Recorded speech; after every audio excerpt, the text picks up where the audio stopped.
अनाज ढूंढने के लिए जंगल में जा रही थी। अनाज ढूंढते ढूंढते जंगल में बहुत दूर आ गई थी कि इतने में उसकी नजर एक तालाब के किनारे पड़े हुए फल पर पड़ती है। वो तुरंत ही वहाँ पर चली जाती है और उस फल को खाने लगती है। तभी उसे तालाब के अंदर कुछ दिखाई पड़ता है। वो उसके पास जाकर उसे देखने लगती है। अरे ये क्या चीज है? देखने में तो पुराने जमाने का कोई नक्शा लग रहा है। खैर चलो कोई बात नहीं, मैं इसे लेकर अपने दोस्तों के पास जाती हूँ और इसके बारे में पता करती हूँ। ऐसा बोलकर मोनू अपने दोस्त रानू, टीनू मौसी और कालू कौवे के पास आ जाती है और वो पुराना नक्शा उन्हें दिखाने लगती है। अरे अब देखो देखो दोस्तों, मुझे क्या मिला है। जब मैं तालाब किनारे फल खा रही थी तभी मुझे ये मिला। सभी पक्षी वो पुराना नक्शा देखने लगते हैं। नक्शा देखते ही मानो रानू अचरज में पड़ जाती है और हड़बड़ाते हुए बोलती है, अरे अब मोनू, ये कोई सामान्य नक्शा नहीं है, बल्कि खजाने का नक्शा है ये। यहाँ पर तो बहुत सारा सोना होगा।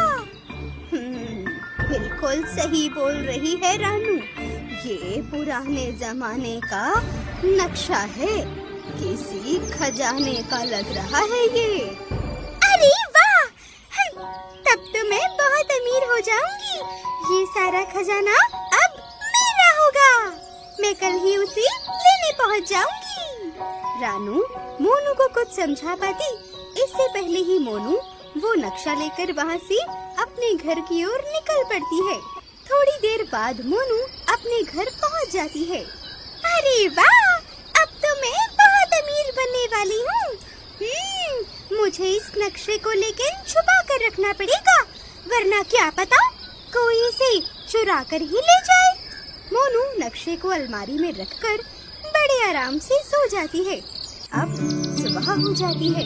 मोनू उठती है और देखती है कि अलमारी खुली पड़ी थी और नक्शा भी वहाँ से गायब था, मानो कोई उस नक्शे को चुरा कर ले गया था। ऐसा देखकर मोनू बहुत दुखी हो जाती है और भागकर रानू के पास आती है।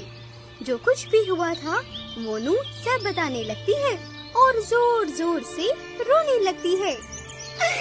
मेरा नक्शा कौन ले गया होगा? अरे मैंने तो किसी को बताया भी नहीं था। कहीं तुम लोगों में से तो किसी ने नहीं चुराया ना मेरा नक्शा? बोलो। अरे ये क्या कह रही हो तुम मोनू?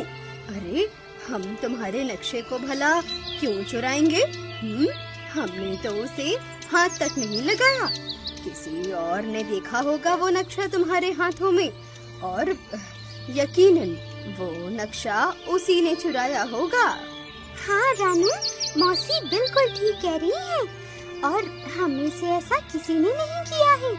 अरे मैं कल तुम्हें यही समझाने वाली थी कि नक्शे को जरा संभाल कर ले जाना, लेकिन तुम तो कुछ सुनने को राजी नहीं थी, बस बिना सुने ही भाग गई।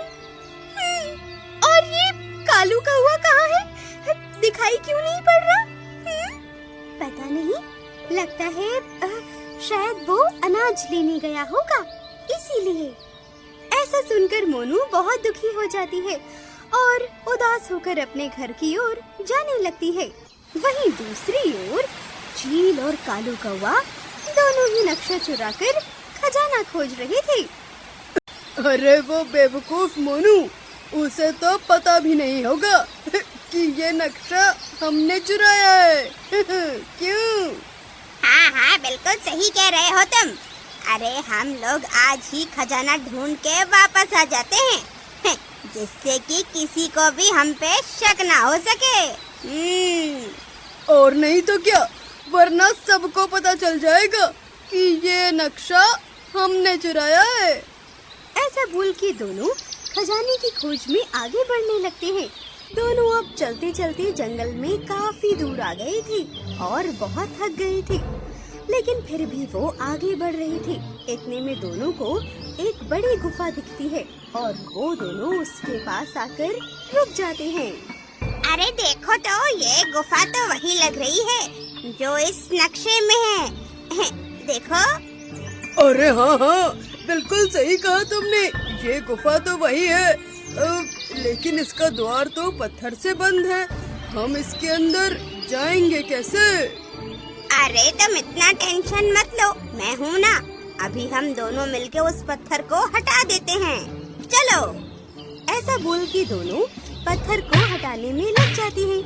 दोनों बहुत जोर लगाते हैं, लेकिन पत्थर जरा भी टस से मस नहीं होता है। जब कालू कौवा जोर लगा रहा था, तभी उसका पैर फिसल जाता है और वो लुढ़कते हुए एक पत्थर से टकरा जाता है। और जैसे ही वो पत्थर से टकराता है, तभी वो पत्थर दीवार के अंदर चला जाता है और तभी अचानक गुफा का द्वार भी खुल जाता है। ऐसा देखकर मानो अब दोनों अचंभित रह जाते हैं और जल्दी से दोनों गुफा के अंदर आ जाते हैं।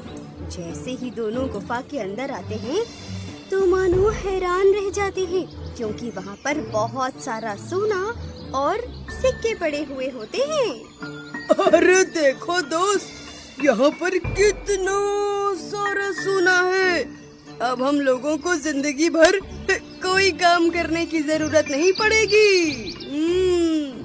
हाँ यार, चलो जल्दी से सोना लेके यहाँ से रफू चक्कर हो जाते हैं।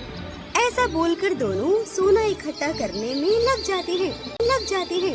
देखते ही देखते अब शाम हो जाती है। दोनों खजाने को पोटली में बांधकर अपने घर की तरफ आने के लिए तैयार हो जाते हैं। लेकिन जैसे ही गुफा के द्वार के पास आते हैं तो देखते हैं कि गुफा का द्वार तो बंद हो गया है।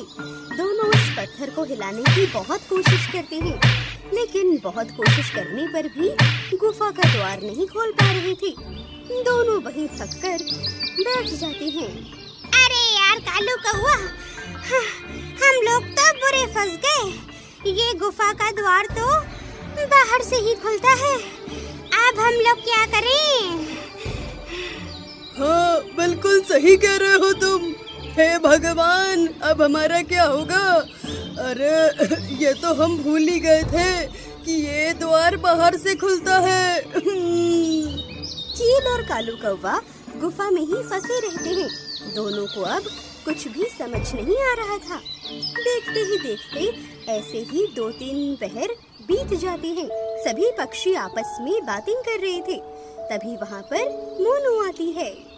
अरे दोस्तों, ये कालू कौवा किधर गया? कहीं दिखाई नहीं पड़ रहा। अरे कालू कौवा और उसका दोस्त वो चील, वो दोनों ही कई दिनों से गायब हैं। मानो ना मानो, मुझे तो यही लग रहा है मौसी, मेरा नक्शा ना उन्होंने ही चुराया है। लेकिन तब भी अभी तक लौटे क्यों नहीं? कहीं वो किसी मुसीबत में ना पड़ गए हों। हाँ, आप बिल्कुल ठीक कह रही हैं मौसी। हमें उन्हें ढूंढने के लिए जंगल में जाना चाहिए। अब जैसे भी हो, हैं तो हमारे दोस्त ही ना, हमें उनके लिए इतना करना चाहिए। अरे लेकिन हम उन्हें ढूंढेंगे कैसे? हमारे पास तो नक्शा भी नहीं है। अब मौसी, मोनू जब नक्शा बता रही थी तब मैंने सारा नक्शा याद कर लिया था। तो चलकर हम उन्हें ढूंढते हैं और उन्हें वापस लेकर आते हैं। और हाँ, अगर उन्होंने ही नक्शा चुराया है तो इसके लिए हम उन्हें सबक भी सिखाएंगे। ऐसा बोल के सभी पक्षी चील और कालू कौवा को ढूंढने के लिए निकल पड़ते हैं। नक्शे के मुताबिक सभी पक्षी जंगल में दूर दूर तक आ जाते हैं। थोड़ी देर और उड़ने के बाद वो सभी गुफा के पास पहुंच जाते हैं। अरे गुफा तो यही है, लेकिन इसका द्वार तो बंद है। हाँ, लेकिन ध्यान से सुनो, इसमें से बचाओ बचाओ की आवाजें आ रही है ना? लेकिन हम इस गुफा के अंदर जाएंगे कैसे? इसका द्वार तो बड़ा विशाल है। अब रुको, मुझे देखने दो। ऐसा बोलकर रानू आसपास देखने लगती है। तभी उसकी नजर उस पत्थर पर पड़ती है जिससे उस गुफा का द्वार खुलता है। अरे अब जरा देखो इस पत्थर को, ये कितना अलग लग रहा है। हो ना हो इस पत्थर में कोई राज तो छुपा हुआ है। ऐसा बोलकर रानू पत्थर को धक्का दे देती है और जैसे ही वो पत्थर को धक्का देती है तो गुफा का द्वार खुल जाता है। जैसे ही गुफा का द्वार खुलता है तो मानो चील और कालू कौवा के जान में जान आ जाती है और वो दोनों बाहर आ जाते हैं। दोनों की हालत बहुत खराब हो चुकी थी। जैसे ही दोनों बाहर आते हैं गुफा वापस से बंद हो जाती है। सभी पक्षी मिलके उस खजाने को वैसे ही गुफा में रखने का निर्णय लेते हैं। चील और कालू कौवा बहुत परेशान हो चुके थे। उन्होंने जो भी किया था उसके लिए सभी पक्षी मिलकर उन्हें दंड देते हैं और जंगल से बाहर निकाल देते हैं। दोनों को उनके लालच की सजा मिल जाती है और जंगल में वापस से खुशियां आ जाती हैं।